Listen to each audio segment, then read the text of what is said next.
পুরনো দিনের কথা, যখন এই ভূমিতে রাজা জহিরের রাজত্ব ছিল।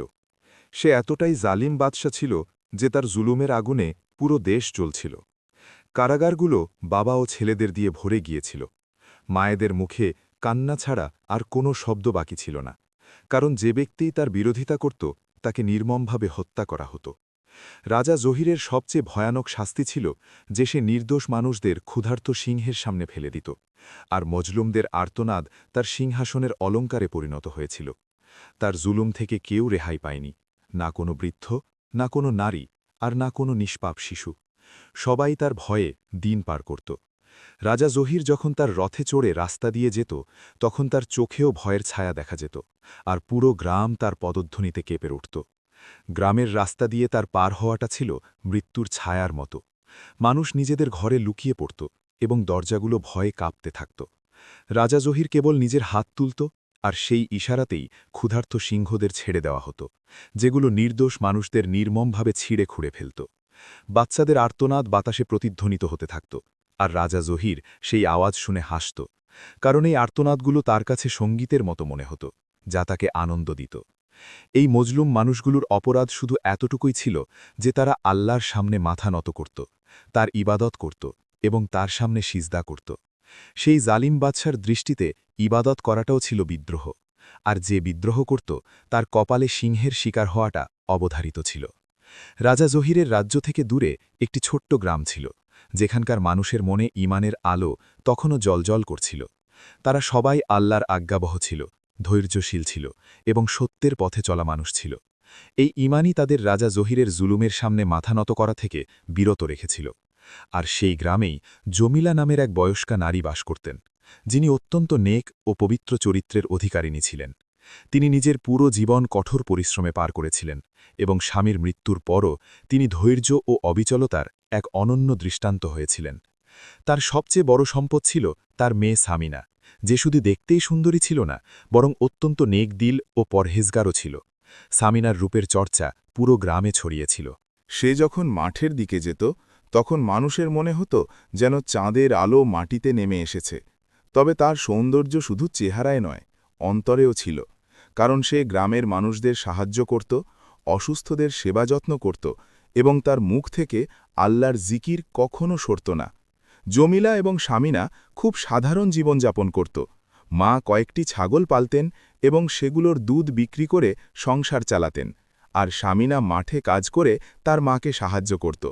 গরিব হালত ছিল, কিন্তু তাদের অন্তর আল্লাহর জিকিরে পূর্ণ ছিল। তবে তাদের ভাগ্য এবার এক নতুন মোড় নিতে যাচ্ছিল।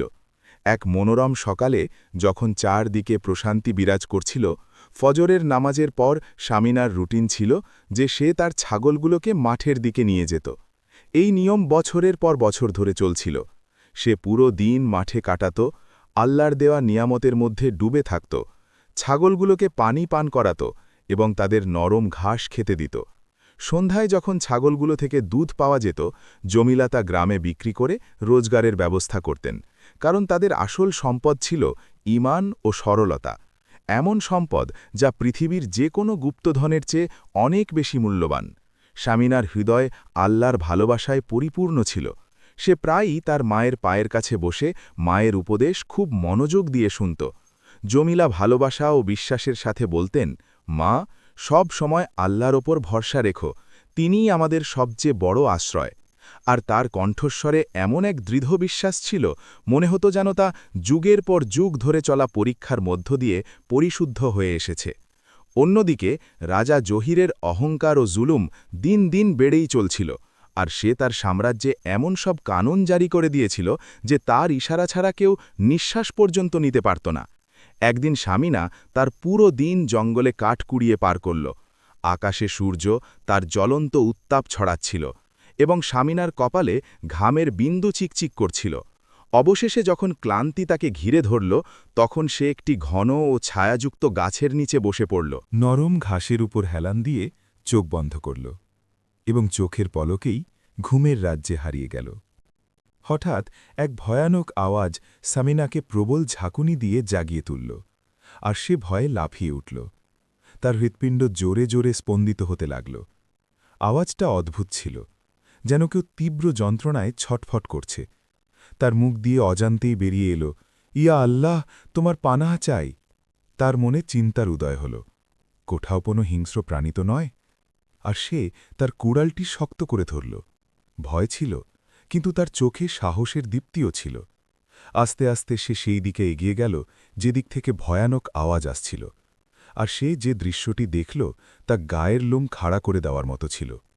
ঘন ঝোপঝাড়ের পেছনে নদীর ধারে একটি ভয়ানক সিংহ ছটফট করছিল।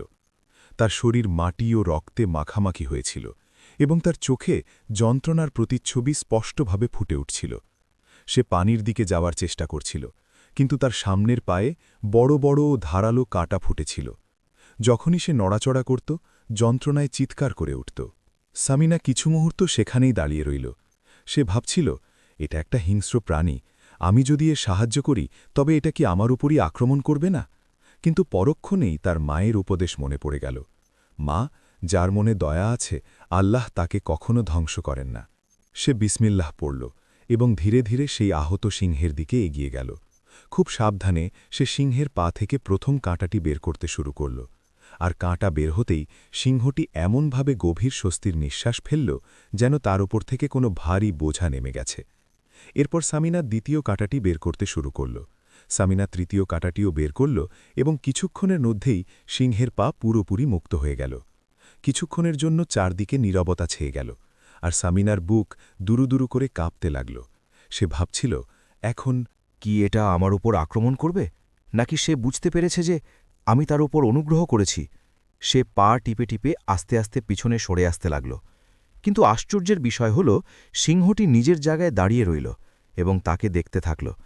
আর তার চোখে সেই হিংস্রতা ছিল না যা সাধারণ সিংহদের মধ্যে থাকে, বরং তার চোখে কোমলতা ও কৃতজ্ঞতার ছাপ স্পষ্ট দেখা যাচ্ছিল। সামিনা আল্লাহর শুকরিয়া আদায় করল, নিজের কাঠগুলো তুলে নিল এবং বাড়ির দিকে হাঁটা ধরল। তার জানা ছিল না যে সেই দিনের পর তার জীবন চিরতরে বদলে যাবে। যেই সে বাড়ি পৌঁছাল, বিস্ময়ে তার পা থমকে গেল, কারণ দরজার সামনে মানুষের ভিড় ছিল। মহিলারা করুণ স্বরে কাঁদছিল এবং ভিড়ের মধ্যে অপরিচিত মুখ ছিল। তার বুক জোরে স্পন্দিত হতে লাগল, আর সে মনে মনে বলল, ইয়া আল্লাহ, তোমার পানাহ চাই। কাঠের আঠি মাটিতে ফেলে সে দ্রুত ভেতরে দৌড়ে গেল। তার মা জমিলা খাটিয়ায় বসেছিলেন, তার চেহারায় দুশ্চিন্তার ছাপ এবং চোখে বিষাদ ছেয়েছিল। সামিনা জলদি করে জিজ্ঞেস করল, মা, এই মানুষগুলো এখানে কেন জড়ো হয়েছে? সব ঠিক আছে তো? জমিলা ধীর কণ্ঠে বললেন, মা, এরা মাজলুম মানুষ, তারা অভিযোগ করতেও সাহায্য চাইতে এসেছে। সামিনা অবাক হয়ে ভিড়ের দিকে তাকাল। একজন মহিলা এগিয়ে এলো, তার চোখের পানি ঝরছিল এবং কাঁপা কাঁপা গলায় বলল, মা, আমরা জুলুমের জাঁতাকলে পিষ্ট হচ্ছি, আর আমাদের সাহায্যকারী কেউ নেই। সামিনা শুনল যে মাজলুম মানুষদের কেউ সাহায্য করছে না। মহিলাটি বলল, রাজা জাহিরের হিংস্র বাহিনী আমাদের পুরুষদের তুলে নিয়ে যায় এবং তাদের ক্ষুধার্ত সিংহদের সামনে ফেলে দেয়। সামিনার মুখ ফ্যাকাশে হয়ে গেল। কি? কেন? সে ভাবতে লাগল। তখনই আরেকজন নারী সামনে এগিয়ে এলো, তার হাত কাঁপছিল। অনেক কষ্টে সে বলল, জাহির চায় আমরা তার দাস হয়ে যাই, সে চায় আমরা ইসলাম ছেড়ে দিই আর কেবল তারই ইবাদত করি। যে বিরোধিতা করে তাকে ক্ষুধার্ত সিংহের সামনে ছুঁড়ে ফেলা হয়। আমার স্বামীও তার জুলুমের শিকার হয়েছে। এই কথা বলতে বলতে সে হাউ মাউ করে কেঁদে উঠল। সামিনার চোখেও পানি চলে এলো, কিন্তু তার মনে একটা অগ্নিস্ফুলিঙ্গ জ্বলে উঠল। সে হাত মুঠি করে বলল, এটা অনেক বড় জুলুম। এই জহির কে, যে আল্লাহর বান্দাদের ওপর এত জুলুম করার দুঃসাহস দেখায়? জমিলা ঘাবড়ে গেলেন। তিনি নিজের মেয়ের হাত ধরে বললেন, মা, তুমি কোথায় যাচ্ছ? জহিরের দরবারে যাওয়া মানে মৃত্যুকে আলিঙ্গন করা। আমি চাই না যে তুমি ওই সালিমের শিকার হও। তোমার যদি কিছু হয়ে যায় তবে আমি কোথায় যাব? তার চোখে পানি ছিল এবং গলা কাঁপছিল, কিন্তু সামিনার চেহারায় দৃঢ় সংকল্প স্পষ্টভাবে দেখা যাচ্ছিল। সে নরম সুরে তার মায়ের হাত ধরল এবং বলল, মা, আপনি সব সময় আমাকে সাহসিকতা শিখিয়েছেন। আপনি আমাকে হক ও সত্যের গল্প শুনিয়েছেন। তাহলে আজ আপনি কেন ভয় পাচ্ছেন? আল্লাহ আমাদের সাথে আছেন, তাহলে আমি কাকে ভয় পাব? ওই জালিম কত নির্দোষকে তার শিকার বানিয়েছে, কত বাচ্চা এতিম হয়ে গেছে, কত নারী বিধবা হয়ে গেছে, আর আমরা চুপ করে দাঁড়িয়ে আছি। এই হাত, এই পা, এই মুখ, এসবই আল্লাহর নেয়ামত, যা তিনি আমাদের দান করেছেন। আমরা কি এগুলো সত্যের জন্য ব্যবহার করব না? গ্রামবাসীরা অবাক হয়ে সামিনার দিকে তাকিয়েছিল। সে ছিল একজন সাধারণ মেয়ে, কিন্তু সেই মুহূর্তে তাকে এক সাহসী যোদ্ধার মতো লাগছিল। সামিনা একজন সাধারণ মেষপালিকা ছিল, কিন্তু সেই মুহূর্তে তাকে এক সাহসী যোদ্ধার মতোই লাগছিল। সে দৃঢ়তার সাথে বলল, যদি কেউ জালিমের সামনে না দাঁড়ায়, তবে জালিম আরও শক্তিশালী হতে থাকবে। আমি জহিরের দরবারে যাব এবং তার জুলুম থামানোর জন্য যে কোনো কিছু করতে প্রস্তুত। সে সাথে সাথে তার পুরনো ঘোড়ার লাগাম ধরল এবং তাতে সাওয়ার হল। তার চোখে এক অদ্ভুত নূর ছিল, যেন সে কোনো পবিত্র মিশনে যাচ্ছে। জমিলার চোখ দিয়ে পানি ঝরতে লাগল, কিন্তু তিনি জানতেন যে এখন সামিনাকে আটকানো আর সম্ভব নয়। সামিনা ঘোড়ার লাগাম শক্ত করে ধরল।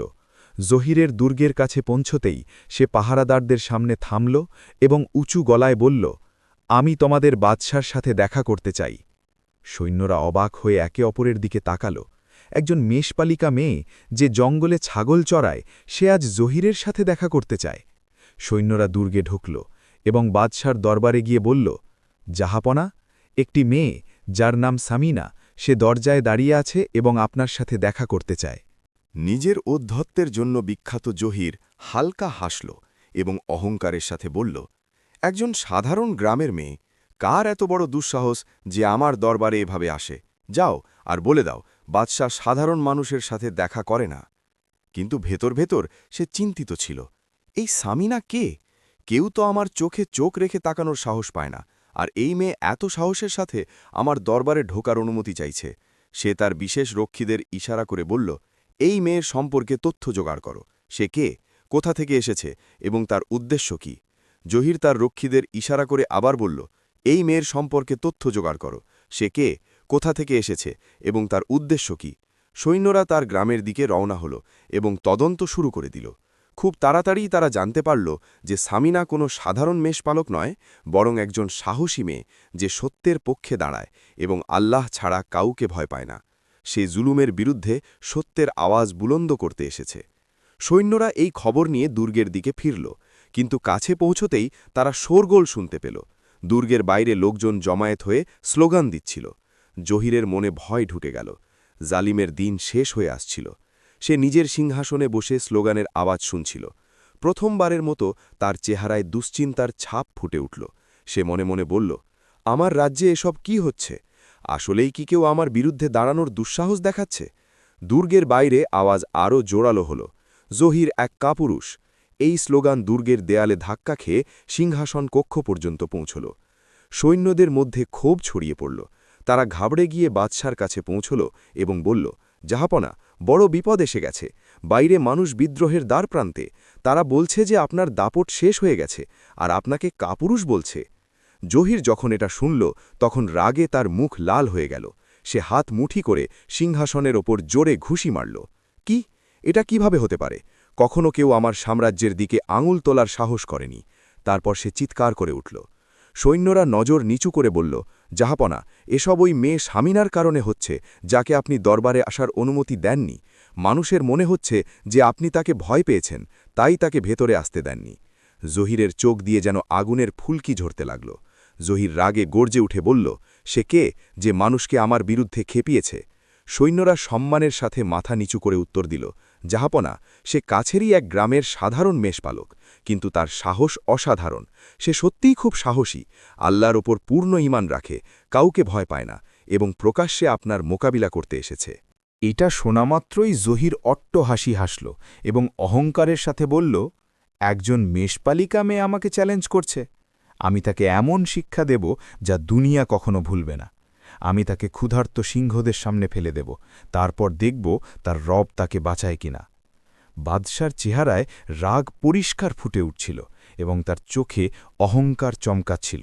সে বলল, কার এত বড় দুঃসাহস যে আমার মোকাবেলা করার কথা ভাবে? এক্ষুনি যাও আর ওই বিদ্রোহী মেষপালককে গ্রেপ্তার করো, তাকে আমার সামনে নিয়ে আসা হোক। আমি নিজে দেখতে চাই কে আমার বিরুদ্ধে দাঁড়ানোর হিম্মত দেখাচ্ছে।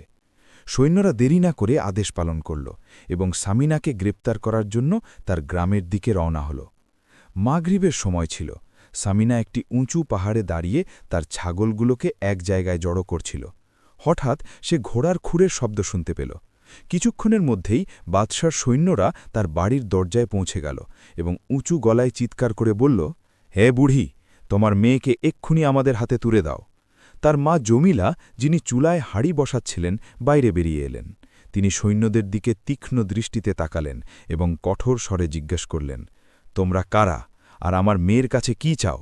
সৈন্যরা রুক্ষভাবে উত্তর দিল, আমরা রাজা জহিরের সৈন্য। তোমার মেয়ে অনেক বড় ভুল করেছে। সে বাদশার সামনে দাঁড়ানোর দুঃসাহস দেখিয়েছে। তাকে আমাদের হাতে তুলে দাও, না হলে পরিণতি খুব খারাপ হবে। সৈন্যরা প্রতিটি গলি ও পাড়ায় ছড়িয়ে পড়তে লাগল, আর গ্রামের ওপর আবার ভয়ের ছায়া ঘনিয়ে এল। ভয়ঙ্কর এক ঘোষণা দেওয়া হল যে কাল দুপুরে প্রাসাদের বড় ময়দানে সামিনাকে ক্ষুধার্ত সিংহদের সামনে ছুঁড়ে ফেলা হবে। যেসব মানুষ এই দৃশ্য দেখতে আসবে না, তাদেরও একই পরিণতির মুখোমুখি হতে হবে। মানুষজন এই ঘোষণা শোনা মাত্রই নিজেদের ঘরে লুকিয়ে থাকাকেই শ্রেয় মনে করল। সব জায়গায় ভয়ের ছায়া ছড়িয়ে পড়ল এবং শহরে যেন জীবন থমকে গেল। মা জমিলা মাটিতে বসে পড়লেন এবং তার চোখ দিয়ে পানি ঝরতে লাগল। তিনি মনে মনে আল্লাহর কাছে দোয়া করতে লাগলেন, ইয়া আল্লাহ, আমার মেয়েকে হেফাজত করো, তাকে এই জালিম বাদশার ক্ষতি থেকে রক্ষা করো। গ্রামবাসীরা ভীত ছিল। তাদের মধ্যে কেউ কেউ ফিসফিস করে বলতে লাগল, আমরা সামিনার ডাকে বাদশার বিরুদ্ধে আওয়াজ তুলেছিলাম, আর আজ সে সিংহের শিকার হতে যাচ্ছে। যদি বাদশা তাকে মাফ না করে, তবে আমাদেরও মাফ করবে না। কিন্তু কেউ মুখ খোলার সাহস জোগাড় করতে পারছিল না। ঘোষণার শব্দগুলো মানুষের কানে প্রতিধ্বনিত হচ্ছিল এবং হৃদয়গুলো ভয়ে কাঁপছিল। সকাল হলে জমিলা উজু করলেন, তার জায়নামাজে নামাজ পড়লেন এবং কাঁপা কাঁপা হাত দুয়ার জন্য আল্লাহর দিকে তুললেন। ইয়া রব, সামিনাকে হেফাজত করো, তার ঈমানকে সুরক্ষিত রাখো এবং তাকে এই জালিম রাজা জহিরের অনিষ্ট থেকে বাঁচাও। দুপুরের সময় ধীরে ধীরে ঘনিয়ে আসতে লাগল। প্রাসাদের বিশাল ময়দানে মানুষ জড়ো হতে লাগল। সবার মন ব্যাকুল ছিল, চোখে পানি ছিল, কিন্তু বাদশার সামনে আওয়াজ তোলার সাহস কেউ পাচ্ছিল না। রাজা জহির তার সিংহাসনে বসে দৃশ্য উপভোগ করার জন্য তৈরি ছিল, কিন্তু যে জিনিসটি তাকে অবাক করে দিয়েছিল তা হল সামিনার চেহারার প্রশান্তি। না কোনো ভয়, না কোনো অস্থিরতা, না কোনো আকুতি। সে মনে মনে ভাবল, এই মেয়েটি ভয় পাচ্ছে না কেন? সামিনা চোখ তুলে তার দিকে তাকাল এবং একটি প্রশান্ত হাসির সাথে বলল, যার অন্তরে আল্লাহর ভয় থাকে, তার কোনো জালিমকে ভয় পাওয়ার দরকার নেই। বাদশার চেহারায় বিস্ময়ে ও রাগের এক মিশ্র অনুভূতি ছিল। প্রথমবার কেউ তার সাথে এত সাহসের সাথে কথা বলেছিল। সে দাঁড়িয়ে গেল। মানুষজন হতবাক হয়ে গেল। সামিনা কি সত্যিই মৃত্যুকে ভয় পায় না? এরপর সামিনাকে সিংহের খাঁচার কাছে নিয়ে যাওয়া হলো। সবার নজর সেই দৃশ্যের ওপর আটকে গেল।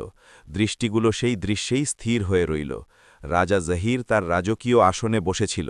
সে ভয়ে ডুবে থাকা চেহারাগুলো দেখছিল, আর তার ঠোঁটে বিজয়ী হাসি ছিল। সে অবাক হয়ে জিজ্ঞেস করল, তুমি মৃত্যুকে ভয় পাও না? সামিনা দৃঢ়তার সাথে উত্তর দিল, জি হাঁ, মৃত্যু, কিন্তু মৃত্যু আমার রবের হাতে, তোমার হাতে নয়। রাগের এক ঢেউ তার চেহারায় খেলে গেল। সে তার সৈন্যদের দিকে ঘুরে চিৎকার করে বলল, এই সিংহগুলো কতদিন ধরে অভুক্ত? একজন সৈন্য ধীর কণ্ঠে বলল, 3 দিন জাহাপনা। বাদশার ঠোঁটে শয়তানি হাসি ফুটে উঠল। সে নিজের সিংহাসনে হেলান দিয়ে বসল এবং জোরালো আওয়াজে নির্দেশ দিল, খাঁচা খোলো, সামিনাকে এই সিংহগুলোর সামনে ছুঁড়ে দাও। সে নিজের গোঁফ পাকাতে পাকাতে হাসল, দেখি তোমার ঈমান তোমাকে এই সিংহগুলোর হাত থেকে বাঁচাতে পারে কিনা। যেই খাঁচা খোলা হল, হট্টগোল বেজে উঠল। বড় বড় সিংহ তাদের লাল চোখের দৃষ্টি নিয়ে শিকারের দিকে ছুটে এলো। মানুষের আর্তনাদ বলন্দ হল। অনেক মহিলাই চোখ বন্ধ করে ফেলল এবং দোয়া শুরু করে দিল। সৈন্যরা সামিনাকে দড়ি দিয়ে একটি গাছের সাথে বাঁধল এবং সিংহদের কাছাকাছি করে দিল। একটি সিংহ দ্রুত তার দিকে এগিয়ে এলো। তার দাঁতগুলো চকচক করছিল। মানুষজন নিজেদের শ্বাস আটকে ফেলল। বাদশার চেহারায় বিজয়ীর হাসি ছিল। কিন্তু যেই সিংহটি সামিনার কাছে পৌঁছাল, হঠাৎ সে থেমে গেল। এরপর আরেকটা সিংহ এলো, সেও সামিনার কাছে এসে থেমে গেল। পুরো ময়দানে নীরবতা ছেয়ে গেল। গোটা ময়দান নিস্তব্ধ হয়ে গেল। যে সিংহগুলো কিছুক্ষণ আগেই ক্ষুধার্ত হিংস্র প্রাণী ছিল, তারা এখন সামিনার পায়ের কাছে এমনভাবে বসেছিল যেন গোলাম তার মনিবের সামনে বসে থাকে। সবাই অবাক হয়ে গেল। মানুষ একে অপরের দিকে তাকাতে লাগল। তারা যা দেখছিল তা বিশ্বাস করতে পারছিল না। রাজা জহিরের চেহারা ফ্যাকাশে হয়ে গেল। সে নিজের সৈন্যদের ওপর চিৎকার করে উঠল, এই সিংহগুলো একে ছিঁড়ে খাচ্ছে না কেন? সৈন্যরা বিস্ময়ের সাথে উত্তর দিল, জাহাপনা, এরা ৩ দিন ধরে ক্ষুধার্ত, আমাদের জানা নেই এদের কি হয়েছে। সামিনা হাসল এবং আকাশের দিকে তাকিয়ে বলল, এটা আল্লাহর কুদরত। এই সৃষ্টি তার রবের হুকুম ছাড়া কিছুই করে না। ভিড় স্তব্ধ হয়ে রইল। বাদশার শক্ত চেহারা এক মুহূর্তেই ভয়ে রূপ নিল। সে গর্জে উঠল, এটা কিভাবে হতে পারে? একটা সিংহ হয়তো বুঝে গেছে, কিন্তু বাকিরা কেন কিছু করছে না? তারপর তৃতীয় সিংহটি এগিয়ে এলো এবং বাকিদের সাথে সামিনার পায়ের কাছে বসে পড়ল। যখন বাদশা তাকে দেখল, তখন তার চেহারা পুরোপুরি পাল্টে গেল। এটা কোনো সাধারণ সিংহ ছিল না। এটি ছিল সেই হিংস্র প্রাণী যাকে সে নিজের হাতে লালন পালন করেছিল, যে আগে কত মানুষকে ছিঁড়ে খুঁড়ে খেয়েছিল। আর আজ সে সামিনার পায়ের কাছে আজ্ঞাবহ গোলামের মতো বসেছিল। বাদশাল আগে চিৎকার করে উঠল, সামিনাকে মুক্ত করো। দরবারের লোকজন অবাক হয়ে গেল। যে বাদশা কিছু মুহূর্ত আগেই তাকে মেরে ফেলার নির্দেশ দিচ্ছিল, সে এখন তাকে ছেড়ে দেওয়ার হুকুম দিচ্ছে। কারো কোনো প্রশ্ন জিজ্ঞেস করার প্রয়োজন পড়ল না। বাদশা অবাক হয়ে সামিনাকে দেখল। সামিনা হালকা হাসির সাথে তার দিকে এমনভাবে তাকাল যেন তার মূর্খতার প্রতি সামিনার দয়া হচ্ছিল। তারপর সে শান্তভাবে বলল, হে রাজা জহির, তুমি এখনও বোঝনি, আমি কোনো জাদুটোনা করিনি। এটা আমার রবের শক্তি। যার সাথে আল্লাহ থাকেন, কেউ তার ক্ষতি করতে পারে না। বাদশাহ সামিনার কথায় হাসল, কিন্তু তার হাসি ছিল মেকি। ভেতর ভেতর সে কাঁপছিল। তার চোখ বিস্ময় বড় হয়ে গেল যখন সে দেখল যে একটি সিংহ তার বিশাল থাবা সামিনার হাতের ওপর রাখছে। পুরো দরবারে বিস্ময় ছড়িয়ে পড়ল। এগুলো কি হচ্ছিল? একটি সিংহ, যে কিছু সময় আগেই এক হিংস্র প্রাণী ছিল, সে আজ পুরোপুরি সামিনার আজ্ঞাবহ হয়ে পড়েছিল। সেই সিংহটি পুরোপুরি অনুগত হয়ে সামিনার সামনে বসেছিল। সামিনা হালকা হাসল এবং প্রশান্ত কণ্ঠে বলল, এবার বুঝতে পারলে এই সিংহটি অনুগত কেন? হে বাদশাহ, এটি সেই সিংহ যার ওপর আমি আগে দয়া করেছিলাম। দরবারে ফিসফিসানি শুরু হল। সবাই অবাক ছিল আর একে অপরকে জিজ্ঞেস করছিল যে আসলে সামিনা কি বলতে চাইছে। তখন সামিনা গভীর শ্বাস নিল এবং গাম্ভীর্যের সাথে নিজের কথা বলা চালিয়ে গেল। সে বলল, একদিন যখন আমি জঙ্গলে কাঠ কাটছিলাম, তখন আমি যন্ত্রণায় কাতরাবার শব্দ শুনতে পাই। আমি কাছে গিয়ে দেখি যে একটি সিংহ আহত অবস্থায় পড়ে আছে। তার থাবা থেকে রক্ত ঝরছিল এবং বড় বড় ধারালো কাঁটা তার শরীরে বিঁধে গেছে। সে তীব্র যন্ত্রণায় ছটফট করছিল, কিন্তু তারপরেও সে আমার ওপর আক্রমণ করেনি। সামিনার কণ্ঠে সত্যতা ছিল। সে আরও বলল, আমি ভয় পেয়ে গিয়েছিলাম, কিন্তু তারপর আমি সাহস সঞ্চয় করলাম, আল্লাহর নাম নিলাম এবং একটি একটি করে তার থাবা থেকে কাঁটাগুলো বের করে দিলাম। যখন তার ব্যথা কমে গেল, তখন ওই সিংহটি নীরবে জঙ্গলের দিকে চলে গেল। আর আজ সেই অনুগ্রহের ঋণ শোধ করার জন্যই সে আমার সামনে দাঁড়িয়ে আছে। পুরো দরবার নিস্তব্ধ হয়ে গেল। বাদশা নিজের চোখকে বিশ্বাস করতে পারছিল না। সামিনা উপস্থিত জনতার দিকে তাকাল। যে মানুষগুলো কিছুক্ষণ আগেও ভয়ে কাঁপছিল, এখন তাদের চোখে বিস্ময়ের পাশাপাশি আশার আলোও দেখা যাচ্ছিল।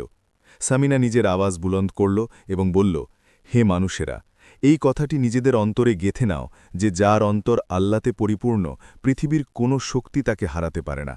তোমাদের মনে রাজা জহিরের ভয় ঢুকিয়ে দেওয়া হয়েছিল, আর সেই ভয়ই তোমাদের দুর্বল ও কাপুরুষ বানিয়ে দিয়েছে। সে এক মুহূর্ত থেমে বলল, তোমরা মেনে নিয়েছিলে যে বাঁচার আর কোনো পথ নেই, কিন্তু তোমরা ভুলে গিয়েছিলে যে সবচেয়ে বড় শক্তি হল আল্লাহর শক্তি। তিনি যাকে ইচ্ছা বাঁচিয়ে নেন আর যাকে ইচ্ছা লাঞ্ছিত করেন। যেই এই কথাগুলো মানুষের কানে পৌঁছাল, তাদের চেহারায় উদ্দীপনা ওর সাহস ফিরে এলো। যে মানুষগুলো সবসময় বাদশার দাপটের সামনে মাথা নত করে এসেছিল, তাদের অন্তরে প্রথমবারের মতো স্বাধীনতার আশা জেগে উঠল। রাজা জহির এসব দেখে বুঝে গেল যে তার রাজত্বের ভয় এবার চিরতরে ভেঙে গেছে। তার সামনে দৃশ্য পাল্টে গিয়েছিল। যে মানুষগুলো একসময় তার পায়ের কাছে মাথা নত করত, আজ সেই মানুষগুলোই তার সামনে বুক টান করে দাঁড়িয়েছিল।